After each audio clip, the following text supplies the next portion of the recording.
The governor's biennium budget is headed to the legislature and will be presented today. Governor Josh Green joins us now live with a preview. Aloha and good morning, Governor. Thank you so much for stopping by with us. Thank you. What's your emphasis with this budget? Our emphasis is delivering for our people, which is we've already set into motion the tax breaks so that people who are living paycheck to paycheck get a lot of tax relief. We go from the second highest to the fourth lowest tax state over the course of these 6 years. So that's key. So affordability, housing. We have to build a lot of housing over the course of these many years that I'm given the opportunity to serve, because that's the biggest driver for affordability. So you've seen us launch housing projects in Kapolei. You saw a DHHL project launched 2 or 3 days ago. We're doing all those projects so that we can turn the corner for our people. We are meeting our budget requirements, which means giving a balanced budget, and we're also paying our commitments, which is the recovery of Maui and all of these housing needs. So those are the priorities. There also has to be some extra resources for fire protection. You'll see that, some extra resources for Child Protective Services, and then even some additional housing projects that are a little bit more innovative, like housing for teachers, new projects like that. So that's our priority, but I really emphasized with my cabinet, deliver on the promises of the last 2 years and the budgetary priorities we've put in. Yeah, the quality of life survey came out recently, and it was released with the dashboard. Housing factors heavily into that. Part of housing is Kaahale, something that you've been working on. What any updates with Kaahale right now? So we're at 16 full villages launched. We're going to move to 20 in the new year, and then 30 by the end of this 4-year term.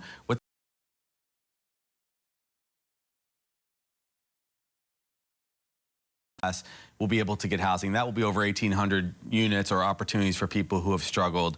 So you've got that category of individuals struggling so they can get housing, just have a roof over their head, decreases their suffering and their cost. And then that large middle, which is the working class, which needs actually traditional housing. So that's why we're building condos and some single family houses. It can't happen fast enough, which is why we've stayed under the emergency rules, and they're working because they cut a lot of the red tape while protecting the environment. That's our approach. 2025, right around the corner. Obviously, the budget's part of that. What are your goals for the state for 2025? My goals are really to see these transformational changes take hold. It took 2 years to get all the tax breaks that we wanted, but now people will start seeing them in January, February, March, and so on. So they should see more money in their paychecks. I want to see actually the houses in people's lives. So we started it, we got them permitted, we got them dispositioned to build, and now you're actually seeing them build up. There's really so many things. We also have a new... I have to play my part in giving some input. There are other challenges, of course. We now have things like the bird flu, which is out there, and we've been commenting to reassure people that right now it's not a threat to humans, but we have to be careful because that virus could mutate and combine with the traditional influenza. So we're monitoring that too.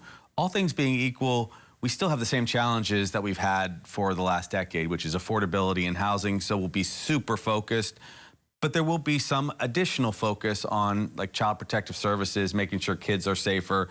And then Jamie and I are embarking on a journey to make sure that we have food sustainability and food security. She's done a great job. We're working with leadership from the Senate, like Donovan and others.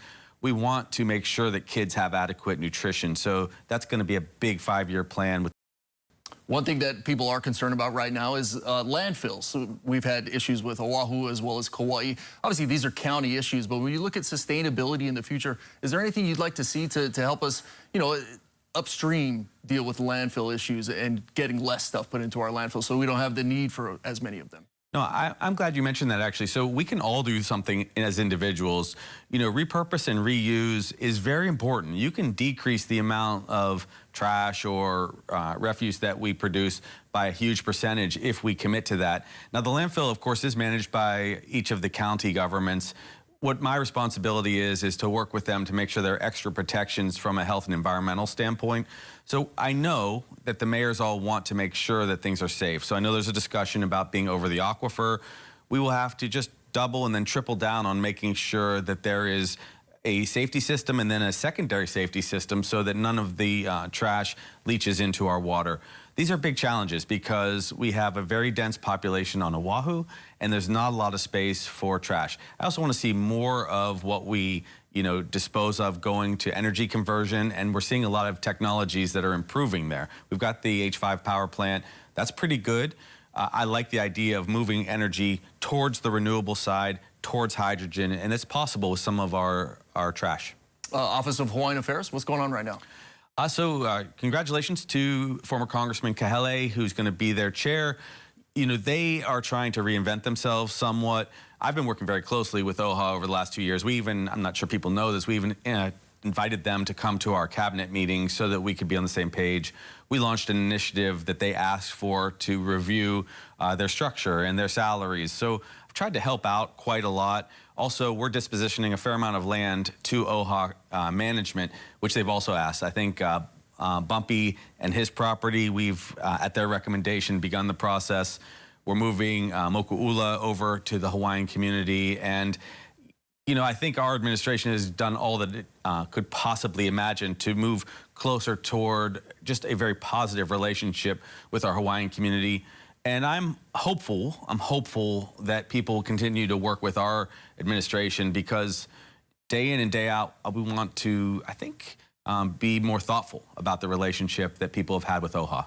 Yes, very important to be thoughtful. Governor Green, thank you so much for joining us this morning, sharing all these thoughtful insights to your administration. Happy holidays to you. You too. Happy holidays.